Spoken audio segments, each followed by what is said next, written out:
iti namine. Viṣṇu padaya Krishna prastaya bhutale Srimate Bhakti Vedanta Swami iti namine. Namaste Saraswate Deve Yoravani Pracharine Nirvishesha Sunyavadi Nashakari Shatarine.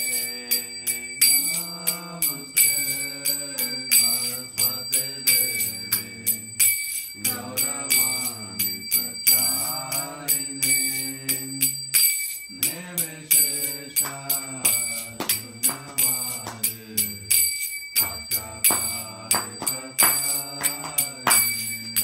Shri Krishna Chaitanya Prabhu Nityananda Shri Advaita Gadadhara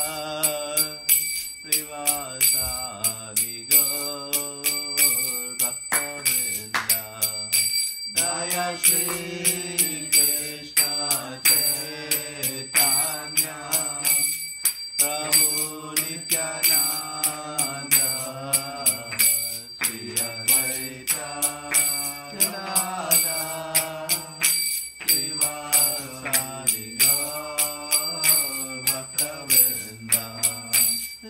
Shri Krishna Chaitanya Prabhu Nityananda Shri Advaita Gadadhara Srivasadi Gaur Bhakta-vrinda. Shri Krishna Chaitanya Prabhu Nityananda Shri Advaita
Krishna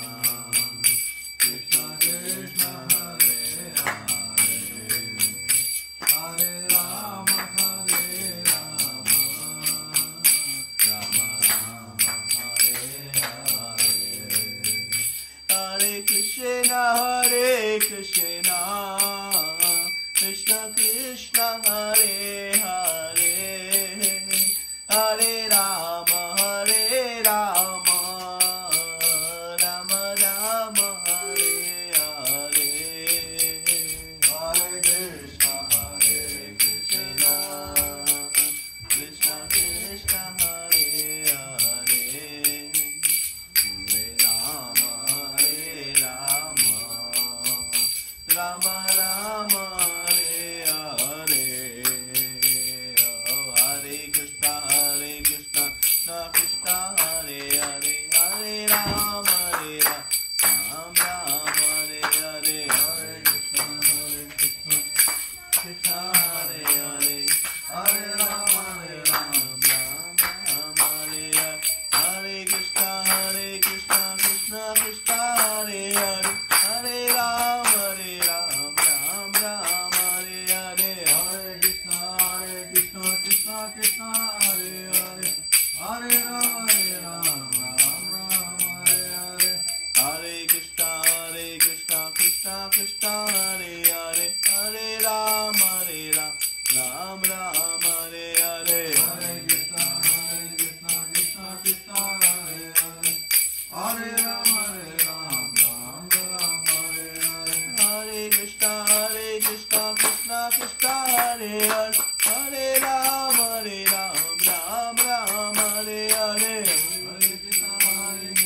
Krishna Krishna Hare Hare Hare Rama Rama Hare Hare Hare Krishna Krishna Krishna Hare Hare Hare Rama Rama Hare Hare Hare Krishna Krishna Krishna Hare Hare Hare Rama Hare Hare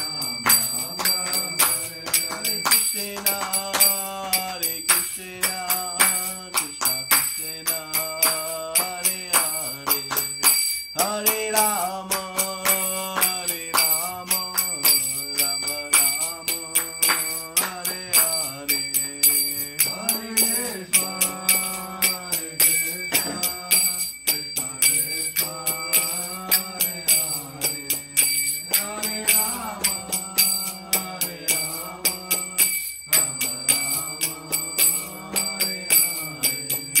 Jaya Radha Kund Bihari Radha Kund Bihari Radhe Jaya Radha Kund Bihari Jaya Radha Kund Bihari Radha Kund Bihari Radhe Jaya Radha Kund Bihari Radha Kund Bihari Radhe Jaya Jagannatha Jaya Jagannatha Jaya Haladeva Mai Subhadra Jaya Jagannatha Jaya Jagannatha Jaya Haladeva Mai Subhadra Jaya Srinath Ji Jaya Bala Gopal Jaya Srinath Ji Jaya Giri Govardhan Jaya Srinath Ji Jaya Bala Gopal Jaya Srinath Ji Jaya Giri Govardhan Jaya Gauranitai Jaya Gauranitai Jaya Gauranitai Jaya Gauranitai Jaya Gauranitai Jaya Gauranitai Jaya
Jai Ram Sankirtana ki Jai Srila Prabhupada ki Jai Nantakoti Vaishnava Vrinda ki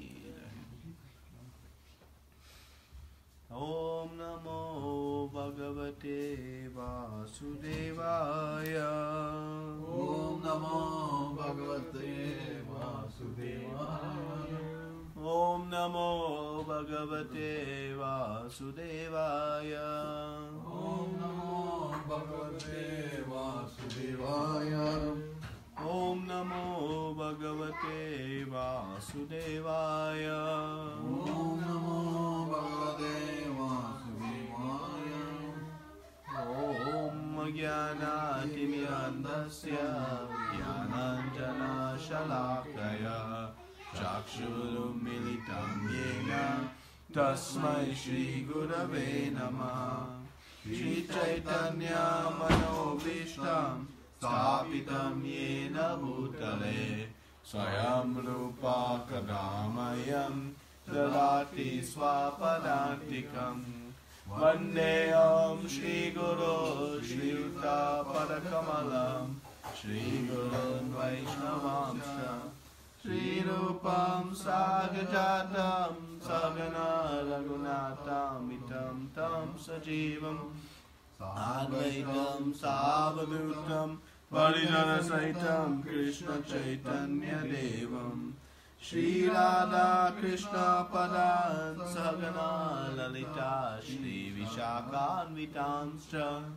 He Krishna Karuna Sindhu Dīnabandhu Jagatpate Gopesha Gopika Kanta Radha Kanta Namostute Tapta Kanchana Gaurangi Radhe Vrindavaneshwari Vrishabhanu Sute Devi Pranamami Hari Priye Vancha Kalpa Tarubhyascha Kripa Sindhu Mevacha Patitanam Pavanebhyo Vaishnavebhyo Namo Namaha Namo Viṣṇu Padaya Krishna Prashtaya Bhutale Srimate Bhakti Vedanta Swami Niti Namine Namaste Saraswati Devi Gauravani Pracharine Nirvishesha Shunyavadi Paschatya Deshatarine Jai Shri Krishna Chaitanya Prabhu Nityananda Shri Advaita Gadadara Shri Vasadi Gaura Bhakta-vrinda Hare Krishna Krishna Krishna Hare Hare Hare Rama Rama Rama Hare Hare.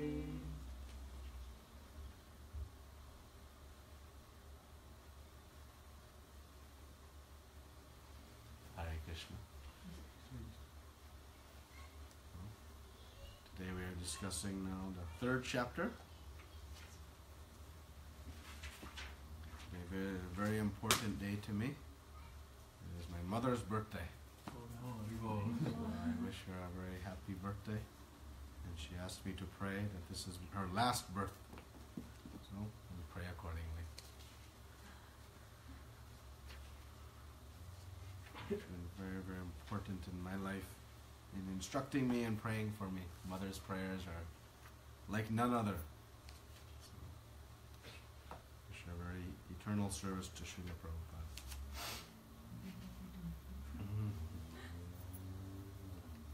So, we've been discussing this chapter entitled Karma Yoga. And Arjuna asked Krishna to tell him decisively what is best for him. To work or not to work.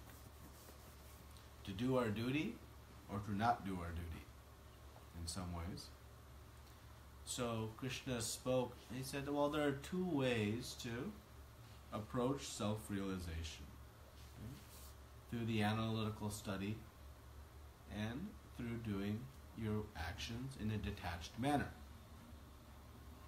And Krishna then spoke that just abstaining from work, not doing work, will not lead to the desired result. And what is our ultimate desired result? Happiness. Happiness. And how does it come? Connecting to Krishna. Connecting to Krishna. And realizing who I am. Self-realization. Right? Knowing that if I am part and parcel of Krishna, then I know what my duty is. Right? So, Krishna spoke that don't become a mityachara, this pretender.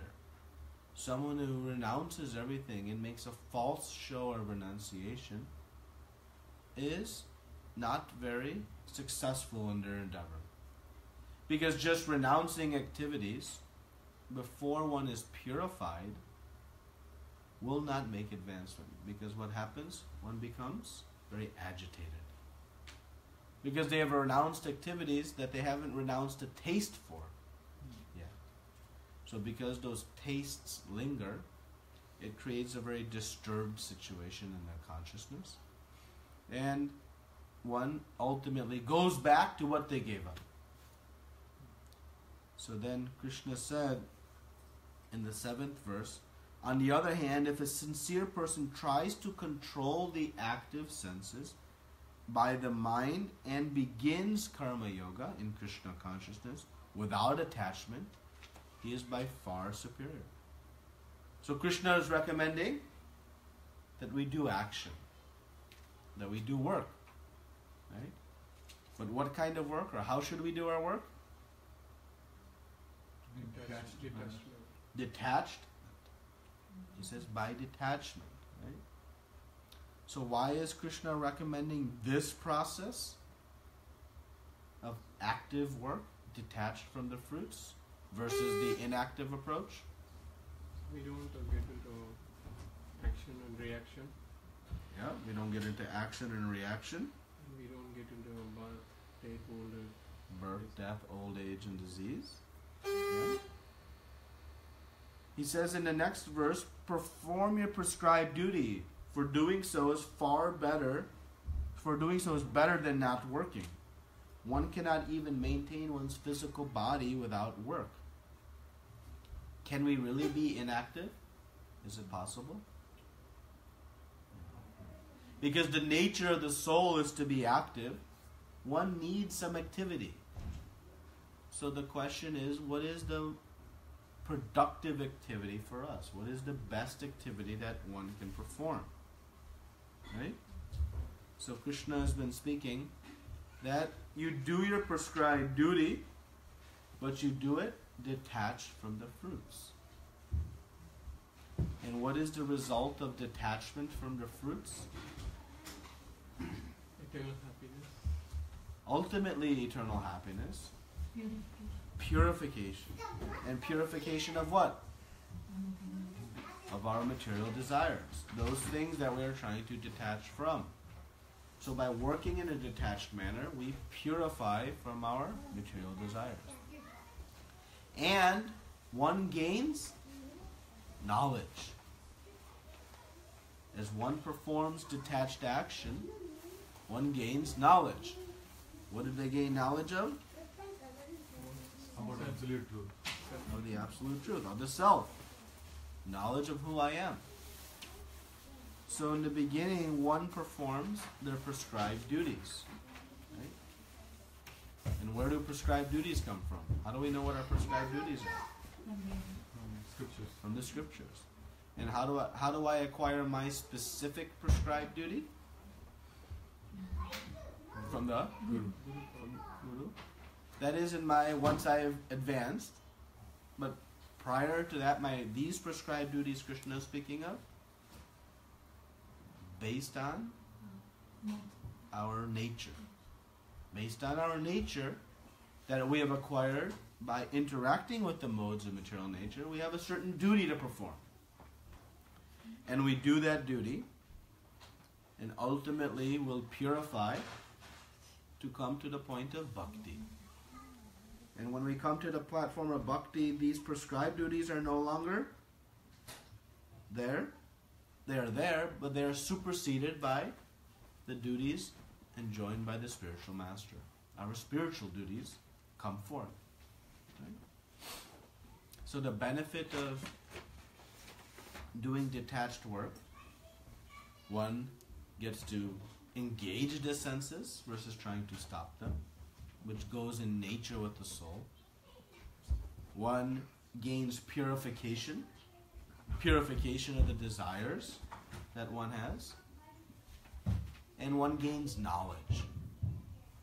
And when we learn, we gain knowledge about who am I and who is Krishna, what does it bring me to do? Service.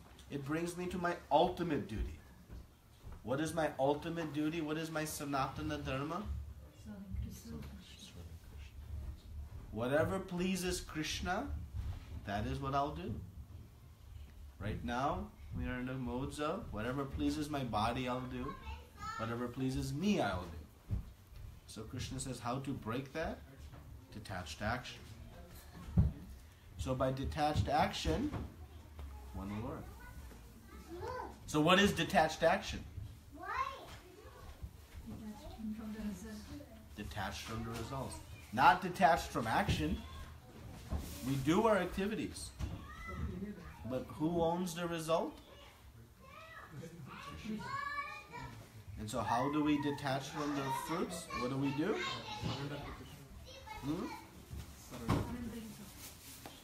We use the fruits in the service of Krishna. Right? We make our home a temple. We raise our children to be Krishna conscious.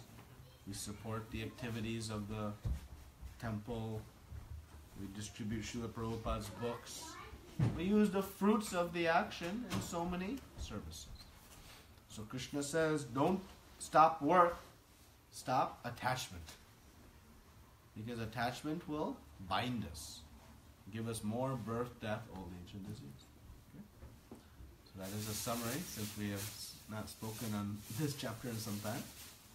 Now, let's read the 10th verse. If someone can read the verse.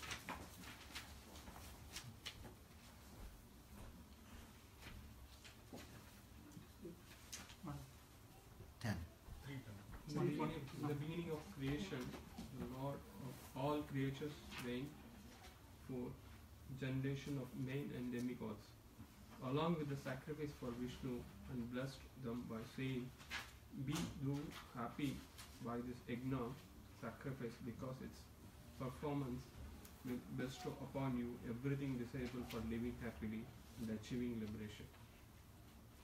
Purport? The material creation by the Lord of creatures, Viṣṇu, is a chance offered to the conditioned souls to come back home, back to Godhead. All living entities within the material creation are conditioned by material nature. Because of the forgetfulness of their relationship to Viṣṇu or Krishna, the Supreme Personality of Godhead, the Vedic principles are to help us understand this eternal relation. As it is stated in the Bhagavad Gita, Vedaischa sarve aham eva vedya. The Lord says that purpose of the Vedas is to understand Him. In the Vedic hymns, it is said, Patim Vishwashyat Yameshwaram. Therefore, the Lord of the living entities in the Supreme Personality of Godhead, Viṣṇu. In the Srimad Bhagavatam also, Srila Sukadeva Goswami described the Lord as Pati in so many ways. The Prajāpatiḥ is Lord Viṣṇu, and He is the Lord of all living creatures, all worlds, and all beauties, and the protector of everyone. The Lord created this material world to enable the conditioned souls to learn how to perform yajñas, sacrifices, for the satisfaction of Viṣṇu, so that while in the material world they can live very comfortably without anxiety, and after finishing the present material body, they can enter into the kingdom of God. That is the whole program for the conditioned soul. By the performance of yajña, the conditioned souls gradually become Krishna conscious and become godly in all respects. In the age of Kali, the Sankirtana yajña, the chanting of the names of God, is recommended by the Vedic scriptures. And this transcendental system was introduced by Lord Chaitanya for the deliverance of all men in this age. Sankirtana yajña and Krishna consciousness go well together. Lord Krishna is in his devotional form, as Lord Chaitanya is mentioned in the Srimad Bhagavatam as follows. With special reference to Sankirtana Yajña, Krishna Varnam is Krishnam Sangopahastra Prasada Yajña Sankirtana Prayar Yajñanti Hi Sumedasha. In this age of Kali, people who are endowed with sufficient intelligence will worship the Lord, who is accompanied by his associates by performance of Sankirtana Yajña. Other yajñas prescribed in the Vedic literatures are not easy to perform in this age of Kali, but Sankirtana Yajña is easy and sublime of all purposes, as recommended in Bhagavad Gita also. Okay. So, this section of Bhagavad Gita is teaching us to do yajña, right? Which means sacrifice. Krishna said in a prior verse, work done as a sacrifice has to be performed. And he's going to tell us in a couple of verses what happens if we don't. So why must we renounce our fruits? To avoid bondage. Which means, what is bondage? Leads to distress if we get bonded to the result. If we attach to the result, it means we get what? Either happiness or distress. We get some reaction. Karmic reaction, right? So if I attach to the result, it's our free will to choose, then I'll get some reactions. Reaction means, then what? Again. I have to come back and get them. I have to take them. Which means again birth. Well, then in the next janma, I'll do more actions. And if I remain attached, what happens? More reactions. And then when I finish this life, I have to come back again because I have some reactions to take. And this goes on perpetually. Action, reaction, until we begin to do yajña, detach. And ultimately Krishna is going to explain why we must do yajña, because what is ours in the first place? Anything we have created in this world, we created? We are the doer? Who is the doer? Krishna. Wait a minute, but I'm going to the office. I'm going to the fields to plow. I'm going and creating these fruits. How Krishna is the doer? All the raw materials given by Krishna. All the facilities by which we do is given by Krishna only. Why? Because he is the creator, as Prabhupada explains in this verse. Right? The Lord of all creatures is, who's the Lord of all creatures? Viṣṇu. So he created this material world. He equipped it with all the facilities, all the supplies, and then said, use it. Just like if we go into somebody's house, you go into a hotel room. You rent a hotel room, and they have all facilities. Are they your facilities? No, they are the owner's facilities. You are simply there for some time. When you leave, you pack up your bags. You don't pack up the facilities of that hotel room. Those are the... So this material world was created by who? Viṣṇu. So all the supplies and facilities within it, who is the rightful owner? So Krishna has said, I created this world. I have given each and every living entity some sufficient quota to maintain their life. Ishavasyam idam sarvam yat kincha jagat yam jagat tena taktena bunjitaha magadaha kashyasvidanam. Every living entity has given some quota to use. But for ultimately what purpose? To use in the process of, again, remembering Krishna. That is what we're saying. Not to eat nicely, sleep nicely, mate nicely, and defend nicely, to try to enjoy the senses. Okay? So let's see now, Prabhupada is explaining to us this purport. Why this material world was created. Right in the beginning, Prabhupada gives us the answer. Why this material world was created.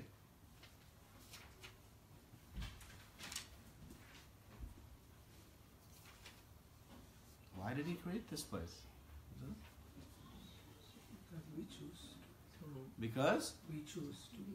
we choose to be what? Away from what we. Away from God. Independent of God. We wanted to be separate from Krishna. We said, why you? Why not me? This I, me, and mine entered the equation. Right? So, that led Krishna to do what? He had to create this material world. And how is the material world set up? Sufferings. Dukkha. Krishna will tell us in the 8th chapter. Dukkhalayam and Shashvatam. But do we see that? Do we feel some independence of Krishna? Do we think we are independent of Krishna? No. Do we feel it or do we know it? Somewhat. Before coming to these classes, did we think we are independent? We had some Yes. right? We had. Why? Maya is creating. Maya. Maya is creating a Yeah. illusion. What is the meaning of illusion? To give the appearance of something that is not real. Right? That's an illusion. I want to give the appearance that the person is floating in the air. But that is illusion. That is what a magician does. Creates the appearance that a rabbit came from the hat. So what is the illusion that exists in this material world? I am the doer. We have. I am the doer. I am independent. I can do what I want. I am the creator. Proprietorship. I am the proprietor. I am the owner. This is my house, my phone, my body, my car, my everything. Mine. But is it real? Is that reality? We feel that way because of illusion. Right? So, why we became conditioned by these modes, meaning why we became under this illusion again? Why do we remain, forget about why it started, why do we remain conditioned by the modes of nature? Prabhupada answers in the second sentence of the purport, with a hint. Right?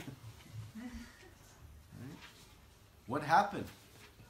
Forgetfulness of the So that relationship. we can perform. Forgetfulness. Forgetfulness of? The relationship. Of my relationship with God. Krishna. We see everything begins with that. As soon as I forget my relationship with Krishna, what happens? How do I decide my activities? As soon as I forget Krishna, Detached from everything away. I'm the doer. hmm? I'm the doer. I'm the doer. I forgot Krishna. I forget Krishna's role in everything. So I only see then my role. So what kind of activities will I do? Will I do yajña? Sense gratification. I'll do what's good for me, or what I think is good for me. I'll forget Krishna. So forgetfulness of Krishna, this relationship with the Supreme Personality of Godhead, that is what happens when we are within this material world. So what happens as soon as we remember Krishna? Yes.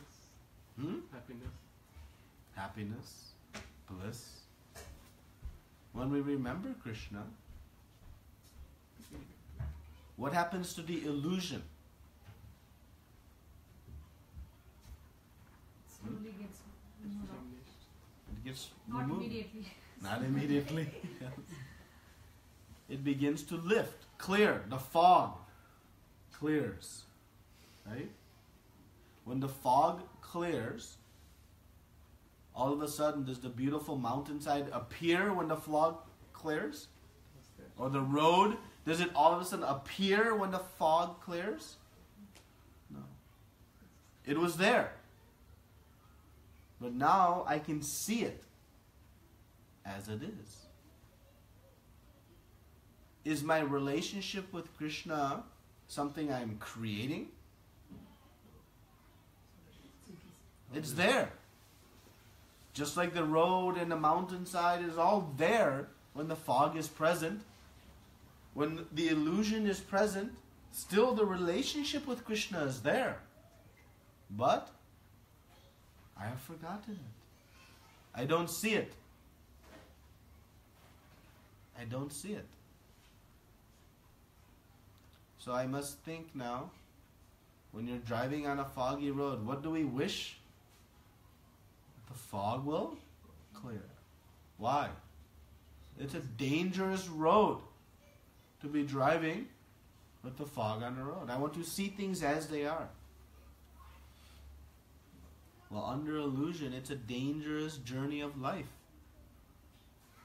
Dangerous in a sense, we'll keep ourselves bound in this birth, death, old age, disease, birth, death, old age, disease, birth, death, I'll go on perpetually until that fog lifts. So this material world again was created because we desired to be separate from Krishna. We are stuck within this material world due to forgetfulness of Krishna. Now, the third question comes. How has Krishna set up this material world? He has equipped it with some knowledge. He has equipped it with some facilities. What is the purpose of the facilities of this material world? We can realize and then go back. Do some sacrifice. So this world is structured in a way that we may try to experience it, maybe even get some temporary enjoyment, but ultimately realize who I am and go back home to God. You see, this is a very interesting section because the Prabhupada comments here,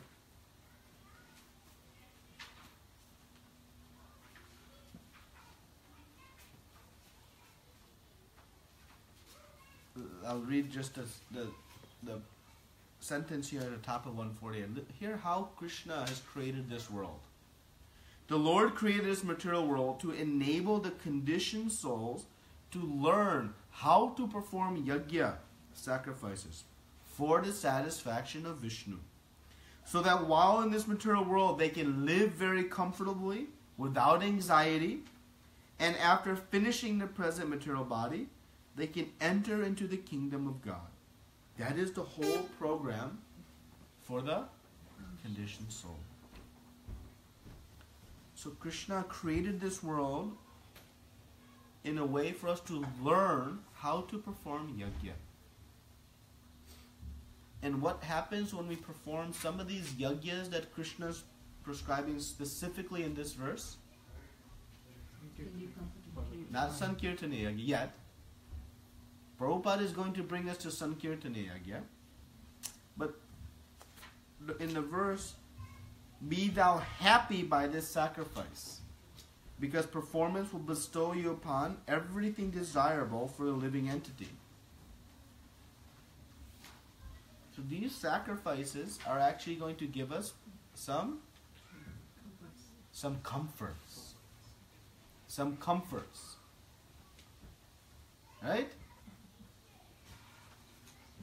And what happens when we get some comforts by doing yajña?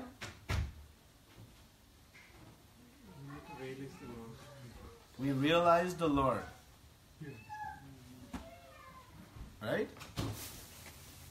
So, Krishna is so kind. We said to Krishna, no more you, me. We develop hatred of Krishna actually. We know when we have envy of someone, we begin to develop a very sour place in our heart for that person. Right? We wish their ruination. Their struggles will give us happiness. That's how polluted envy. So we came to that situation with Krishna. And how he reciprocated with us? Good. You go enjoy, you go suffer. How do we reciprocate with our people who don't like us? How do we reciprocate with them? We help them. We give them compassion. Huh? We say, see you later. Forget you. We delete their phone from our contacts. We unfriend them on Facebook. We withdraw from all WhatsApp groups with them. We detach. But when we did that to Krishna, what he did? He created a world in which we can slowly learn how to do some yajña. If not to Krishna, do some yajña. So that we can get some happiness in this very miserable place of dukkhalayam and sṛṣṭvā. Still this place is dukkhalayam. He says, I'll give some process that you can get some benefits, some enjoyment. And the goal of Krishna providing that, why he provided all of these yajñas in the Vedas? To know, ultimately, To understand him. him. To enjoy our body, that's why he gave? Vedesha server, aham eva vedyo. He said, of all the Vedas, I am to be known. So he gave these sacrifices in the Vedas. Yes, they'll give some temporary moods. But ultimately, it'll bring us to know Krishna. How? Well, we'll see in the coming verses, but we'll give the preview. That by starting to do some yajña, we'll begin to develop our faith in some supreme being, some higher power. And that will slowly bring us to Krishna. So though we left Krishna in a mood of envy, he never stopped loving us. He said, okay, you come to this world, I'll equip it in such a way that you can very quickly come back. And what is the process, generally speaking, he gave? What must we do? Yajña. Who gave the yajña process? Krishna. And the result of yajña is? Which you do. Go back home to Godhead. So Krishna, when we left, gave us the key. Would we give someone who has envy of us the key to our house? We would give them the key? We won't even give a stranger, neutral person the key. Not let alone someone who has expressed envy of us. But Krishna gave us the key to his house. So that's why Prabhupada said, in the very opening of this purport, the material creation by the Lord of creatures is a chance offered to the conditioned souls to come back home. And that chance is through the process of yajña. We must sacrifice, detach from the fruits of our actions. Now, Prabhupada is guiding us to what kind of yajña can we do?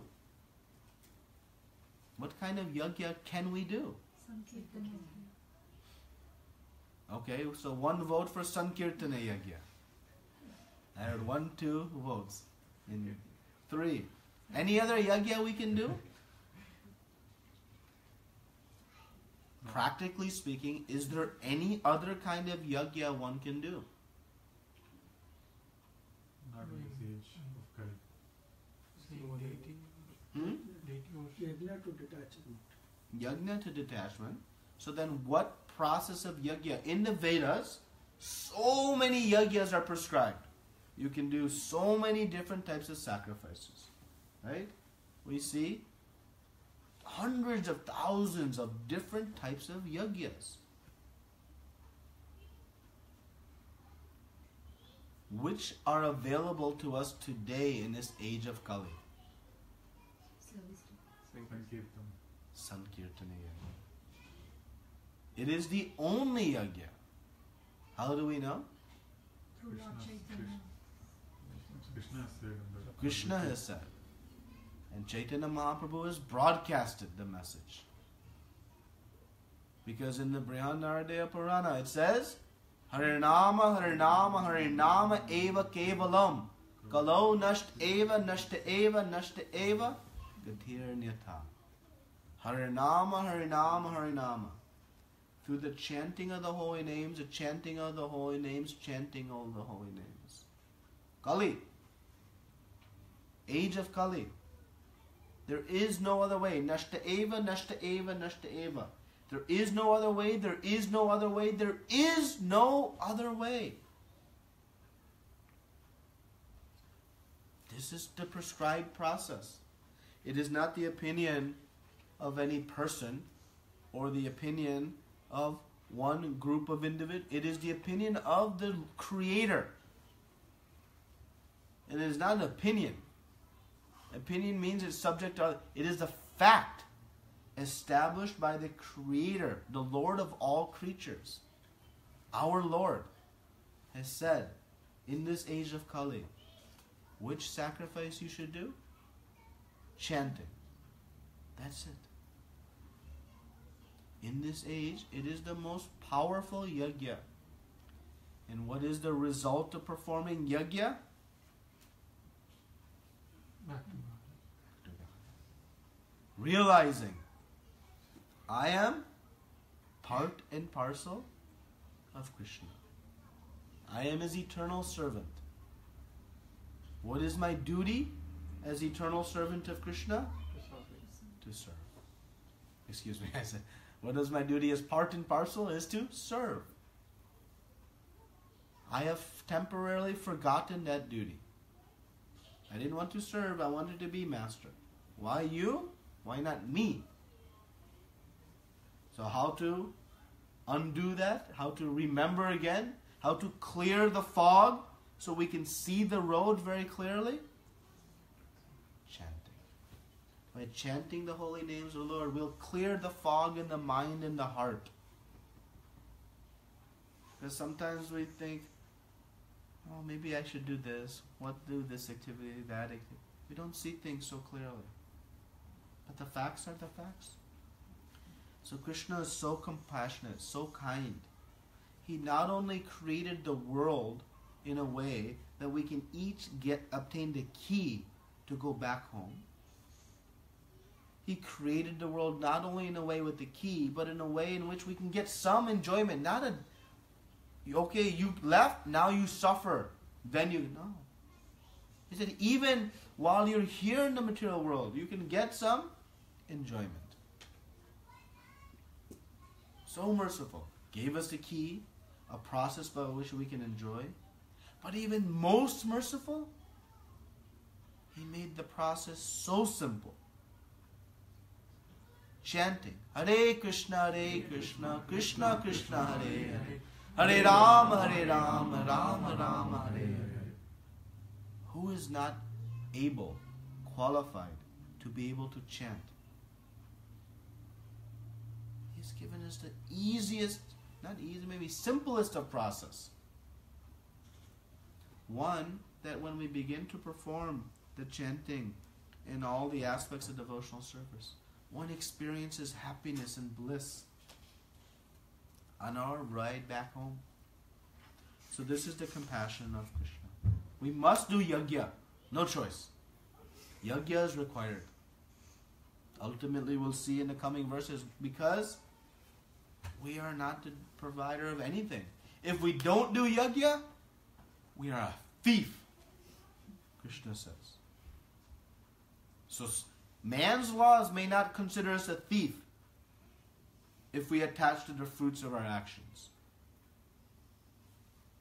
But God's laws say we are a thief. And thus, if we attach to the fruits without realizing who is providing, do no yajña back, there will be punishment. Every thief is punished. And thus, why there is so much suffering in this material world? Why it is dukkhalayam? Because no one is doing yajña, meaning very few. And thus, they're suffering the consequences of this thieving mentality. So our mission is to ourselves begin to practice this Sankirtan Yajña and distribute this knowledge to anyone and everyone. Is it so hard to chant? And the more we chant, the more knowledge we'll obtain, the more conviction that this is the best. Initially, we're not so convinced. Our faith is developing. But by the practice of chanting, our faith will intensify. And so that's why Prabhupada is guiding us. Skip all these step-by-step processes, because at some point you may fall away. You may get tired. You may be deviated. Instead, go straight to the core. It's so simple. And actually nothing else we can do. All these other yajñas are not practical. So what is our duty? And along the way, take honoring Krishna Prasadam, reading Srila Prabhupada's books, associating in the temples, and chant. That is it. And then the cloud will lift. You'll see things as they are. The road will become clear, free of obstacles. And we'll, with the key in hand, enter back where we came from. That's it. No more need to study Bhagavad Gita. But it's so not easy to apply. The Maya is thick. So we'll continue studying next year. Any comments or questions? I just want to understand this. Yeah. So it says, in the beginning of creation, Lord of all creatures sent fourth generation of men and demigods. Mm-hmm. So what does it mean? Fourth generation of men?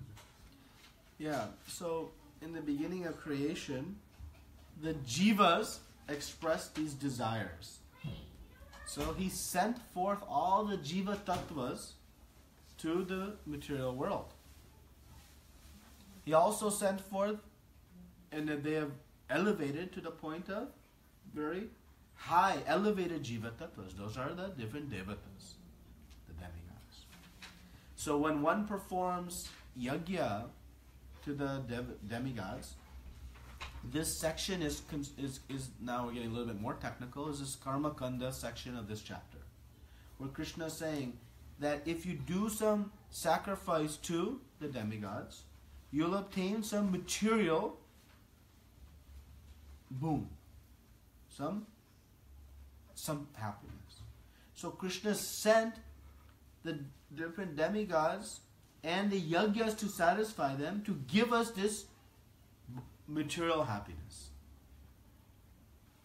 But, as we'll see as Krishna continues to explain, one must progress from that material happiness to spiritual happiness. So that is what if he did not send the yajñas and the different devatas, then one would have to go straight from their sense gratifying activities to Krishna consciousness. And maybe that is too much of a leap for some individuals. Because Krishna spoke in 9, do work as a sacrifice for Viṣṇu. Right? That is basically this nishkam karma yoga. You do, in essence, close enough bhakti. But if you are not ready to yet do devotional service, then at least offer sacrifice to the different devatas. So this is like an interim step. But Krishna ultimately is going to throw out all of these steps and say, Sarva dharmam parityaja. Give up all other dharmas. This is a form of dharma. This worship of the devatas. And he's going to say, give it all up. Why? Because I am your well-wisher. I am your protector. Because you are my dear friend. I am telling you what to do. Man mana, mad bhakto, man yaji, mam namaskuru. Think of me, become your devotee. Become my devotee. Offer your homages to me. Offer your obeisances to me. Pratijane priyosi me, Krishna says, I am telling you because you are my friend.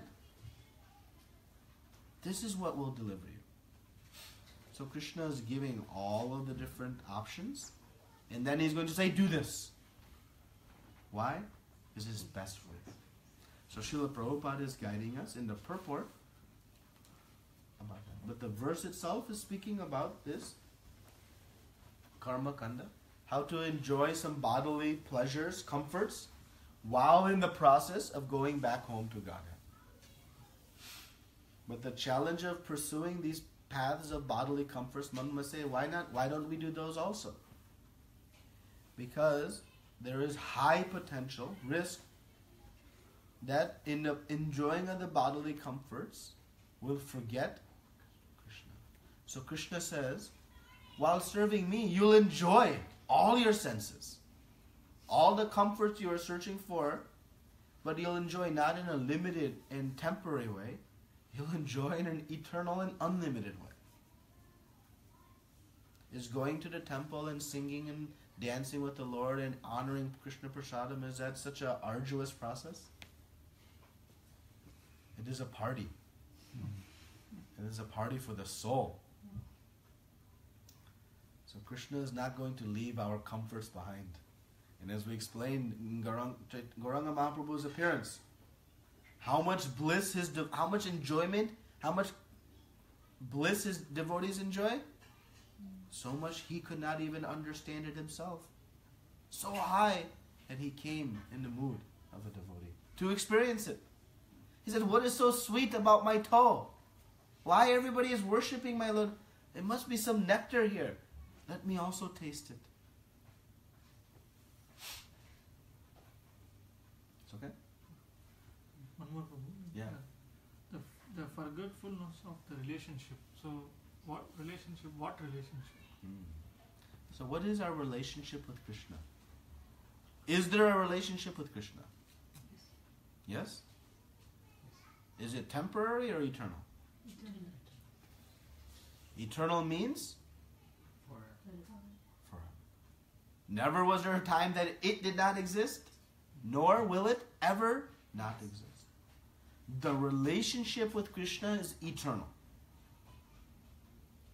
But what happens to that relationship? We forget it. Just like if I forget my mother, which I would not do on her birthday. But if I forget my mother, and I'm so busy in my activities, does the relationship with my mother change? It's there. Whether I remember or not, the relationship is there. Our relationship with Krishna is there, whether we remember or not. Just like if I don't have anything to throw, I have a pen. Gravity is there. If I throw the pen, gravity is there. Whether I know gravity or not, it's there. So my relationship with Krishna is there. Every living entity's relationship with Krishna is there. And what is that relationship? Servant. I am servant. He is master. And what happens when we remember that relationship? Blissful. We'll act in that relationship. And what happens when we act in that relationship? Revoking of the relationship will increase. Oh, the increase to the relation. And what happens when I perform in that relationship? Happiness. Blissful. And why happiness? That is a natural love. Because that is our true nature. Or the fish is come out of The fish out of the water. Right? When I forget my relationship with Krishna, I begin to act in my untrue nature, which is I, me, and mine. That is not my nature. So why I find constant turbulation? Because I'm that fish out of water. A fish out of water is twitching, desperate to get back into water. We are desperate, twitching, but we don't know where to go back to. So Krishna is guiding us. This relationship you have forgotten. So when we remember relationship of servant of Krishna, then immediately we are back into our nature. If I take a child and try to put it not in its nature, is it happy? If you take a child and a 2-year-old boy, let's take, since I have personal first-hand experience, and you say sit quietly and you study ancient history, they'll be happy? They'll be in bliss? They'll be so tormented. But as soon as I take that 2-year-old boy, I say, you take this hammer and you bang on everything. They'll be happy? That is their nature. As soon as we are out of our nature, we are frustrated. Why we have so much frustration in this material world? We have forgotten our relationship, our eternal nature. That nature of me being servant, Krishna being master, that is eternal. I decided I didn't like it. So Krishna created this world where we can pretend to be a fish out of water. But when the fish comes out of water, it has only one desire. What is the desire? Go back to Go back into the water. We're in the process of remembering now. Let's get back to our eternal relationship. Just like if you go into the office and you forget that you are the worker and you pretend to be the boss. What happens in the office? Success? Success? No. Pink slip.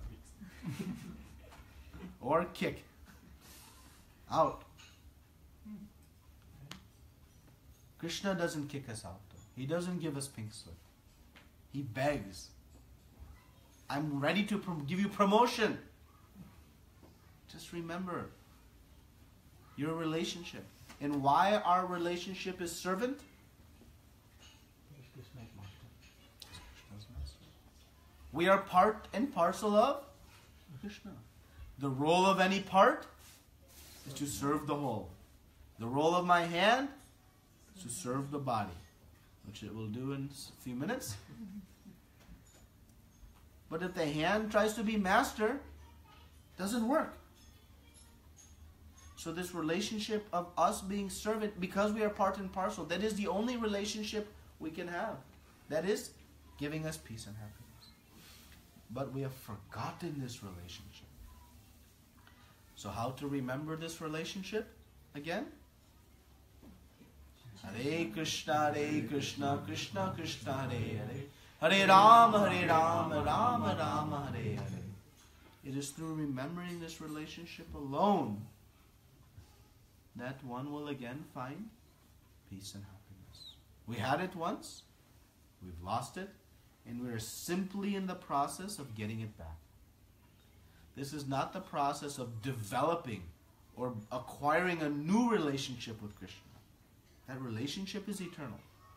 All we are doing is remembering what we have forgotten. So if we wonder, well, what if I don't have a relationship? What if there is no what if. It's there. We've just forgotten it. The road is there. We just can't see it. And we have to lift the fog.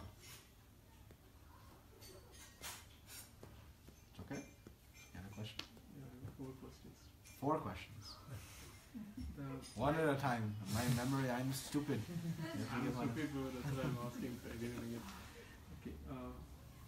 9 process of devotion service like Saranam, Kirtanam, Smaranam. What are the 9 processes? What are the 9 processes of devotional service? So, Shravanam, Kirtanam, Viṣṇu Smaranam, Pada Sevanam, Archanam, Vandanam, Dasyam, Sakyam, Atma Nivedanam. Right? And where those 9 processes came from? Who explained these 9 processes? Huh? In Srimad Bhagavatam, Prahlād Maharaj. So he said these are 9 processes. Hearing, chanting, remembering, Viṣṇu Smaran, remembering Krishna, serving the lotus feet of Krishna, offering worship. Offering obeisance. Vandanam is offering prayers. Dasyam, service. Sakyam, friendship with Krishna. And ultimately, Atma Nivedanam, surrendering everything. So these are not progressive steps, they are different processes. One can take to any individual process and find perfection. And the most important, Prabhupada always comments for us, is Shravanam, hearing. Why? Because from hearing, we then know about Krishna. We become attracted to Krishna. We begin to glorify Krishna. Kirtanam. Krishna Smaranam. Okay? The next question, different type of bhakti. We have sadhana bhakti, bhava bhakti. What are the different stages? Okay. So we have different stages of bhakti. So we have, what we call motivated bhakti, or first realm is that we do devotional service for some desire back. But then we come to the realm of pure bhakti. Pure bhakti means my only desire is what will please Krishna. Anyabhilashita shunyam jnana-karmani navritam anukulyena Krishna anushilanam bhaktir uttama. Uttama, highest, purest. Bhakti has these characteristics. No material desires. I'm not going to do bhakti so I can get a promotion tomorrow. Not desiring even any kind of jnana, knowledge, philosophical speculation, no fruitive activities, nothing. It is favorable service to Krishna constantly. So this is pure bhakti. So within pure bhakti, there are 3 levels. There are some sub-levels also. But we have sadhana bhakti. That is the practice of devotional service. Before we go on to the dance stage, what do? We practice. How much practice we do? Lots. We have a dance teacher. And the more sincere that one does their practice, what is the result? Better performance, faster progress. So sadhana bhakti is the practice of devotional service. The next, and the goal of sadhana bhakti is to come to bhava bhakti, the second stage, which is the ecstatic, spontaneous service to Krishna. And from bhava bhakti one comes to prema bhakti, which is the fruit. That is the prayojana. The fruit of all devotional service is love of God. When one has love of God, Krishna prema, one has achieved the highest realm of bhakti. But it starts with sadhana. And as soon as we start in our devotional service in following this practice, we are guaranteed, if we follow under the guidance of Guru and Scriptures, we'll reach Krishna. Okay? So the day-to-day chanting, morning chanting. I'm speaking about myself, like maybe weekly 4 days we could able to complete the morning chanting before some of the day, but 2 or 3 days maybe portion of could complete in the morning and then you're dragging until evening, maybe in Saturday, Sundays, lazy day. Like how do we get corrected also to consistent in the morning? So there's morning chanting. First of all, what is the benefit of morning chanting? We have to know. If we know the value of it, then we'll do it first and foremost. As I always said, if the $1 million box was in front of you and said, do morning chanting 7 days a week, how many days a week you'll do? 8. 8. Because you have faith in the value of that. So we have to increase our faith in the value of what, first of all, the goal, and then the process. The goal is Krishna Prem, love of God. If I value in that, then I'll have intense in the practice. And the best practice of chanting is morning chanting. In the Brahma Muhurta, it is considered the most auspicious time, the 2.5 hours before sunrise. It's considered the most auspicious time to practice spiritual activities. And one begins to chant in the morning hours, one experiences this intensified experience of chanting. So how to stay disciplined? Like anything. How did we stay disciplined to pass our exams in school? More efforts. We understood the importance of passing the exams. Did we only study for 4 out of the 7 exams? No. If we did, it means we didn't have faith in the goal. Right? Those who don't study for the exams, we know they don't have so much faith that this is necessary. Was it easy to stay up late, to write all the papers and study the exam? Was it easy? No. But we did it. Why? We knew it was important. So how much importance do we know on this morning chanting? If we know its importance, we'll make it happen. Is it easy to make dinner every day? No. But you know it's important. You do. Is it easy to rise and get to the office on time every day? No. But you do it because it's important. So when will early morning chanting occur? When we understand its importance. So how to understand its importance? Well, you follow in the footsteps of those who have experienced it, who understand that this is the means of life. If you see, in our Guru Parampara, they chant their rounds early in the morning. Why? Because it's important. They have understood it. And now the practical tip I can give is the only 2 days you absolutely have no excuse not to get up in the morning is Saturday and Sunday. Completely 180 degrees opposite to our understanding, right? But think about it. Saturday and Sunday are days off.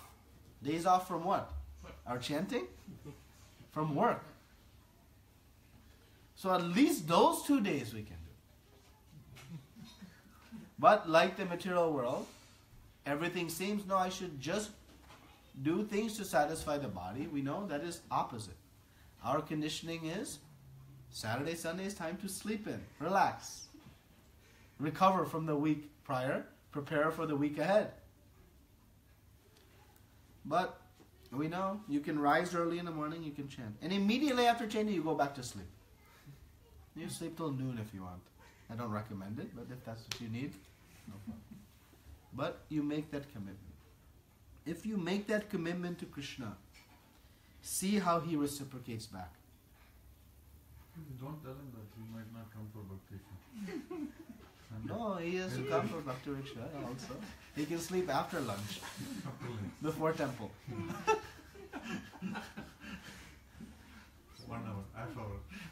But you try this chanting in the morning and you'll see and again, you're not going to become perfect overnight, right? The dancer is not perfect in the first attempt.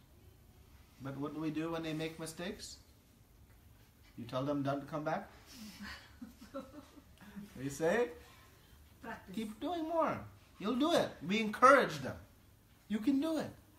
You all can do it. We all can do it. And how we can do it? When we inspire each other through association.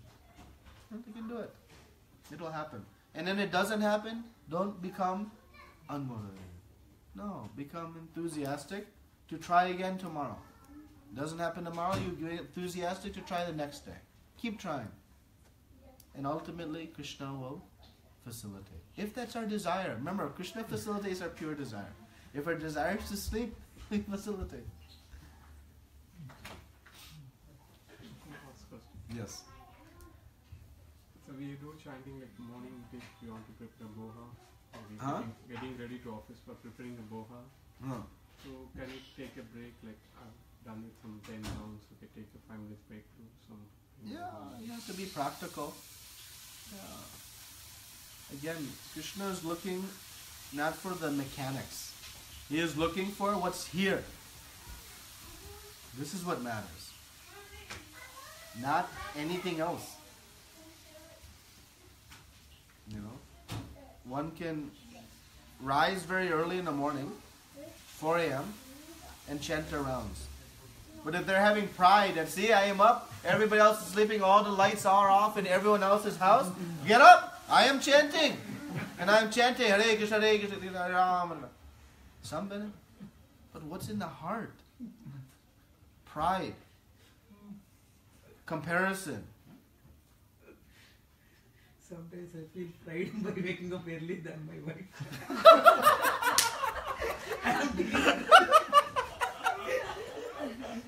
Really, the pride will come from. Yes, that's an honest reflection. That is an honest reflection. It happens. It happens. And when that mood comes, we pray to Krishna, don't let it, because we know what the end result is. So even our morning chant, trust me, there are wonderful devotees who chant their rounds at any time of the day, and they're so expert in their chanting. You know, the people are like medical residents. Their schedules are all over the place. How they can... So it is not mechanical. It's not mechanical. The quality of chanting we should focus on. And what is quality for us doesn't mean it's quality for someone else. So we should not, draw comparisons of ourselves. Just internally desire to... And the quality of chanting is measured by how much we are thinking and remembering Krishna and remembering my eternal position as His servant. Not remembering and meditating on how many rounds are done, or what will happen at the end of my rounds when I can get to my day, or what everyone will think of me as I am chanting. So we have this morning chanting group as a way to encourage each other. Unfortunately, all the Prabhujis have dropped off that group. Now just some Matajis are there chanting every morning. But if you want to join, you should join. It's a conference call. And the point is to help inspire each other. That is the point of it. It is not a competition. It is not a ranking. No, it is meant to inspire. Association, we can do. So if any of you want to join that call, let me know. I'll add you to the WhatsApp group. And you can join. What do they do? What we are supposed to do? Just chant. You just, join and chant. It's virtual association. In this age of Kali Yuga, we don't have so much person, so we have to do it virtual. Huh? It's 3:30. No. Some join 4:30 to 5 starts. Some people join 5:30. So it doesn't matter.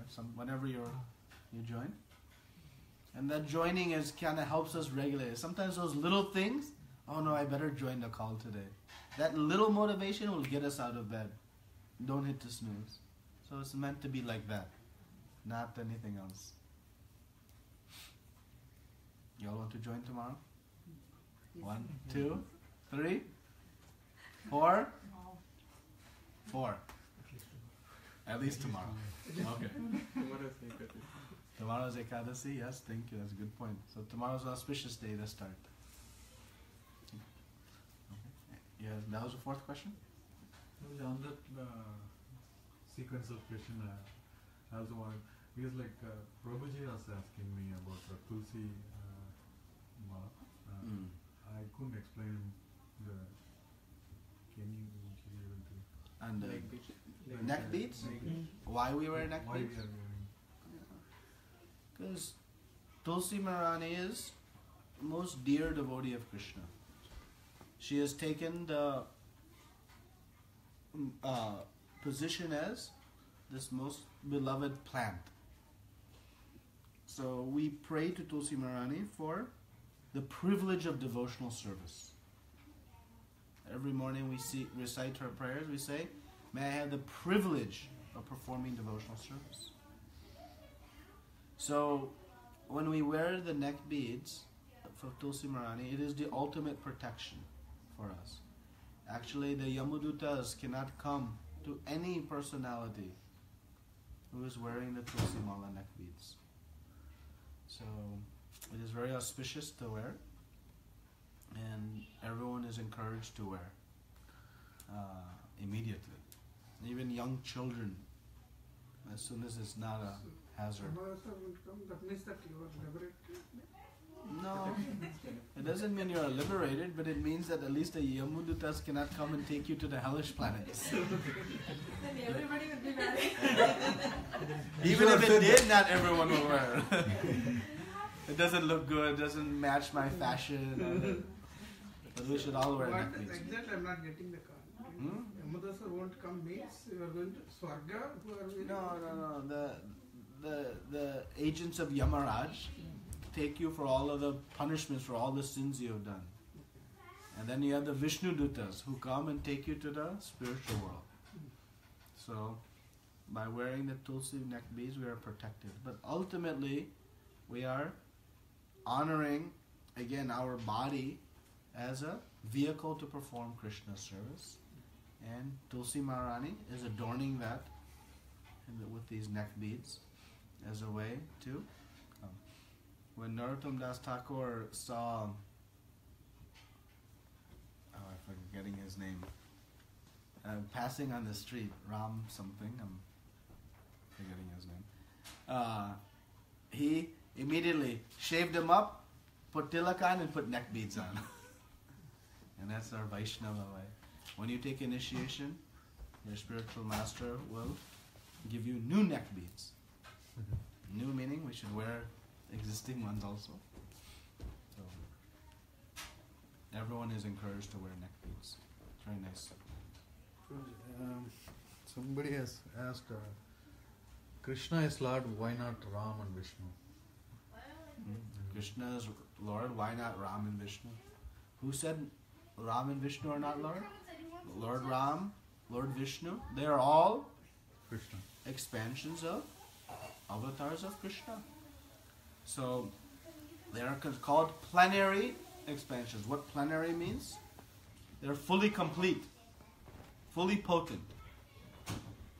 So in the Srimad Bhagavatam, we see that there are innumerable forms of the Lord. We have the Dasavatars.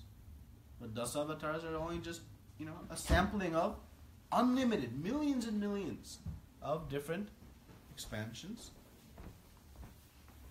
Just like Chaitanya Mahaprabhu explained, that just like if you have candles, you have 50 candles, right? They all burn with the same potency, if they're the same candle, right? 50 candles. They're all burning. But also now we know that there is still one source of the light. From that you light all the other candles. So who is that source? Krishnastu Swayam Bhagavan. In Srimad Bhagavatam. Though there are so many incarnations. They are all equally potent. There is one source. And that is Krishnastu Swayam Bhagavan. It is Krishna. So, you may worship Lord Viṣṇu, Lord Ram, Lord Nrsimhadev, Vamana, Matsya, Kurma, so many. And remember, they're all come from Krishna. Actually, they come through the expansion from Lord Balaram. It's all explained in Srimad Bhagavatam. There's one more person, Adri Maya Khai. She has asked, I think she has asked, how can I join? Probably like she's talking about the morning chanting. The it morning might be chanting. like evening for them, or I don't know. Yeah. I don't know where she's from, but how can I join is the question. You can private message myself, and I'll, with your phone number, we'll add you to the WhatsApp group. So you can message at HG Nitya Krishna Das, and we'll add you to the group. Any other questions? Comments? I have one more. Yes. I've asked this yesterday, but then I wanted to hear from you as well. You're testing me. So, you have mentioned so many times that Chaitanya Mahaprabhu is more merciful, right? So, but then we also know Krishna and Chaitanya Mahaprabhu is not different. They are the same person. So when I pray to Krishna, how it's not more merciful than when I pray to Chaitanya Mahaprabhu, when it's same personality, same person. Yeah, it's the same personality.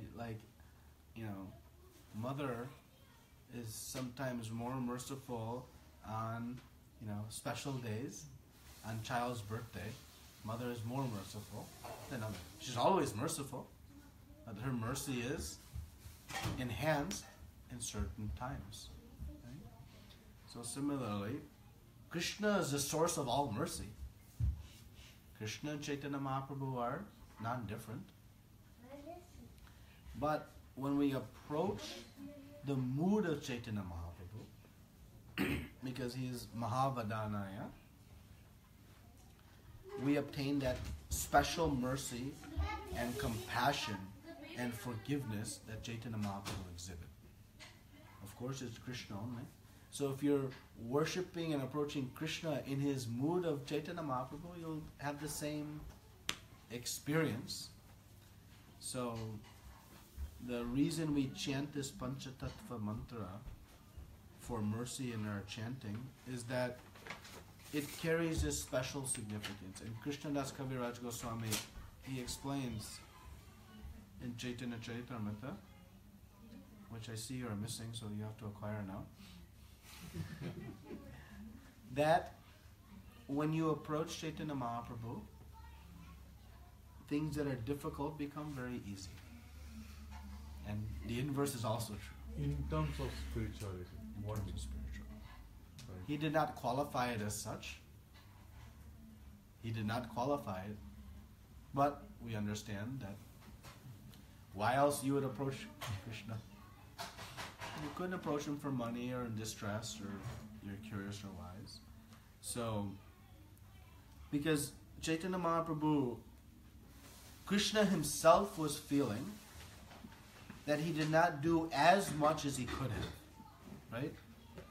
It is said that I told how to sarva dharmam parityaja, how to surrender. I told. But he is feeling he could have done a little bit more, which is to show it. Right? So we're approaching that feature of Krishna that's exhibiting this even deeper sense of compassion and mercy. So that's why it's there. But technically, yeah, you're approaching the same person. So that's the understanding and the mood. Just like if you're serving any of the forms of Krishna, you're thinking, well, what's the difference? But you're approaching them in that specific mood. Like Matsya Avatar has a specific mood. Matsya Avatar does not exhibit the full potency that they could have exhibited. It's exhibiting a subset of the features of the Lord. It is a plenary incarnation, meaning it's complete, but it is only exhibiting a certain portion. So Chaitanya Mahaprabhu is exhibiting the full manifestation of Krishna's mercy. So it's then the way we take it as it's from our consciousness, like how we worship. So like somebody can have like Nrsimhadev, but then like they can have the consciousness of Chaitanya Mahaprabhu, and he can get the same mercy. Yeah, you can get the same mercy, but again, we have to follow in the footsteps, not follow in our own analysis. You can, but it can lead you down a difficult path. So following in the footsteps, we know worshipping and approaching Chaitanya Mahaprabhu yields great mercy. And for that reason alone, we should follow. Though there may be some technicalities and other things that we can try to dissect, it's not worth we're not able to do it. And you may draw faulty conclusions. That is always the risk in spiritual life. You know, we want to know and we think, what about this, or what about this angle, or this? Just follow. The path is there. Someone has already paved the road, and you think, well, what if there's a better road? Maybe if I go this way, it'll be faster. No, the road is there, the sign is there, everything is there. It's also smooth. But still we're thinking, what if there's a better way? A different way? There may be, but why not take the road that has already been blazed by our previous acharyas? Just follow. And it's this inability to follow that has led to this position in the first place. Because the following requires humility. That I don't know myself. Right? So when we start to encounter these types of analysis, we can try to search them out, but ultimately let them go. Why? Because Prabhupada, Guru Parampara, Chaitanya Mahaprabhu said, do this. We do it. Don't ask too many questions. And I say that seriously, not meaning we can, because what happens is, it'll never end. And ultimately we have to come to the point of, so we should ask questions, how to follow, why to follow. Those things are, so questions are good, as we see in this Bhagavad Gita. But our own mind, sometimes we're looking for alternatives or different angles of vision. It's already there. It's given to us. Just start walking on the road. It's okay. So now we'll chant. Do our Sankirtana Yajña.